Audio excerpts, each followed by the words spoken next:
Iran మాజీ supreme leader Ayatollah Ali ఖమేనీకి తుది వీడ్కోలు పలికే కార్యక్రమం ముగిసింది. షియా ముస్లింల అత్యంత పవిత్ర నగరాల్లో ఒకటైన మషహద్లో ఇమాం రిజా దర్గా ప్రాంగణంలో ఖమేనీ భౌతిక కాయాన్ని ఖననం చేశారు. లక్షలాది మంది ప్రజలు హాజరైన ఈ కార్యక్రమం అత్యంత కట్టుదిట్టమైన భద్రతా ఏర్పాట్ల మధ్య జరిగింది. ఇరాన్ ఈశాన్య ప్రాంతంలోని పవిత్ర నగరం మషహాద్ షియా ముస్లింల 8వ ఇమాం అయిన ఇమాం రిజా సమాధి ఉన్న ప్రాంతం. అదే పవిత్ర క్షేత్రంలో అయతుల్లా అలీ ఖమేనీకి ఇరానియన్లు తుది వీడ్కోలు పలికారు. మషహాద్లోని ఇమాం రిజా పవిత్ర క్షేత్రంలో అయతుల్లా అలీ ఖమేనీకి ప్రభుత్వ మతపరమైన లాంఛనాల మధ్య అంత్యక్రియలు నిర్వహించారు. వారం రోజులుగా కొనసాగిన సంతాప కార్యక్రమాలకు ముగింపు పలికింది ఇరాన్. టెహరాన్, ఖోమ్ నగరాల్లో జరిగిన అంతిమ యాత్రలు, ప్రార్థనల అనంతరం ఖమేనీ భౌతిక కాయాన్ని ఆయన సొంత పట్టణం మషహాద్కు తీసుకువచ్చారు.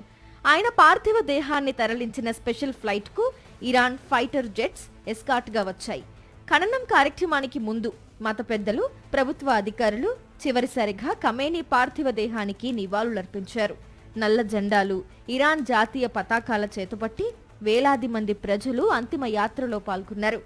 దేశంలోని అనేక ప్రాంతాల్లో భారీ ఎల్ఈడి స్క్రీన్లపై ప్రత్యక్ష ప్రసారాలు ఏర్పాటు చేయగా ప్రజలు సామూహిక ప్రార్థనల్లో పాల్గొన్నారు.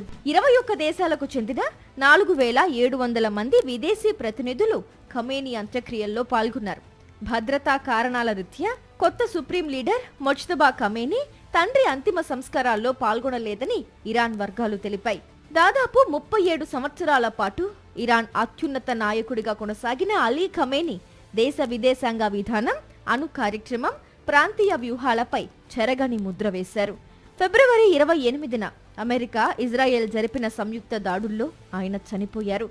ఆయన అంత్యక్రియలు ముగియడంతో ఇరాన్ రాజకీయ చరిత్రలో ఒక కీలక అధ్యాయం ముగిసినట్లయింది. అయితే కొత్త నాయకత్వం ముందు ప్రాంతీయ ఉద్రిక్తతలు, ఆర్థిక సవాళ్లు, అంతర్జాతీయ సంబంధాల పునర్నిర్మాణం వంటి కీలక పరీక్షలు నిలిచాయి.